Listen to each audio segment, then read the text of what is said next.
Hello, Steve. I've got your 250 booster here finished. Thank you for sending it to me. Let's go over a few things. Check valve has been rebuilt, and these are SAE fittings, and this screws in pretty far into the face plate here because people have been wrenching on something fierce in the past, and that's why I've got Teflon tape on there to seal it off for our purposes. Now then, this is also SAE going in here, and for some reason, even in the photos of when you sent this to me, there's a whole bunch of threads sticking out. There's only like a couple threads catching on this vacuum fitting. I'm not sure why they did that, but I put that Teflon on there to seal it up as well for testing purposes. I don't know how it goes originally, but anyway, I don't ordinarily use Teflon tape in these situations. This is the first time. Also, I've got your aluminum slave cylinder here. When you're tightening down the fittings to secure the brake lines to the slave cylinder, be sure to use a big wrench right here to secure it so that it doesn't twist on you. This jam nut is just designed to hold this in position, not necessarily going to resist the pressure that could be applied on this fitting right here. So hold here while you secure this fitting. You don't have any test port up here. Ordinarily, there's a port that goes right there, and so that you can test your booster in action. But this one didn't come with it. You can always retrofit one if you want, but I'm sure for originality you don't want it. Now let's go over the fittings that came with the booster.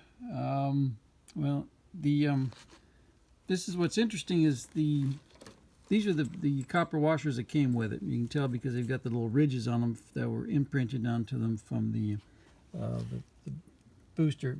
Right here it has ridges to hold the washer in place. And the problem is that this side here is metric, and I've got new metric new metric copper washers for you right there. But this side is SAE, and these washers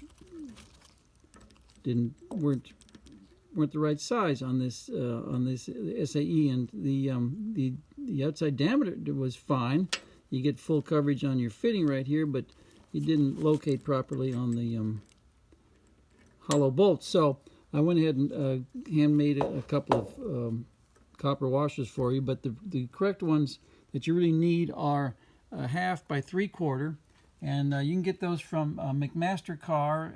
They're called the 110 copper ring shims, and they're 1/2 by 3/4, and you can get them in the 0.045 inches thickness, which is 40 thousandths, which is what these are originally. And they do have a 0.065 thickness. You could also use. Nothing wrong with that. These are the old parts out of your air filter assembly, and there's two poppet valves, and there are two rubber poppet valves. You got the big one right here, and then you have the smaller one. You can see the big one, and this one's in pretty decent shape, but the smaller one was hard as a rock, and so this whole unit has been rebuilt and got new rubbers in there. Now then, since we don't have a test port right here, this gauge is not going to do anything. So all this gauge is going to do is read the vacuum as produced by my test machine. Over here on the hydraulic side, we've got the input and the output. Input is what is supplied by my master cylinder, and these gauges are tied together. This gauge goes up, maxes out, and this gauge reads final input pressure is supplied by the master cylinder. Output, these gauges are tied together. This one maxes out here, and this reads final output pressure as supplied by the booster when the vacuum's going to it. But with no vacuum going to the booster, it is inert, and I'm going to show you that right now, so that the pressure in is the same as the pressure out.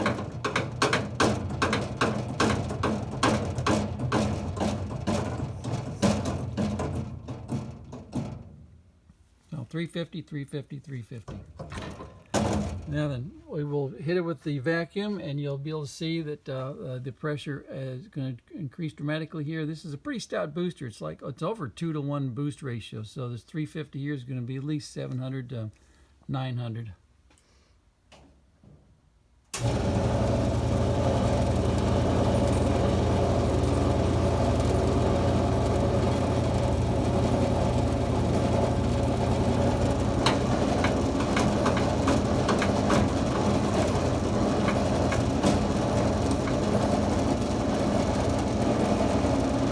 Alright, while we're under pressure, we take a look at the booster, make sure that we got no leaks at our bleed screws and no leaks at this spinning right here.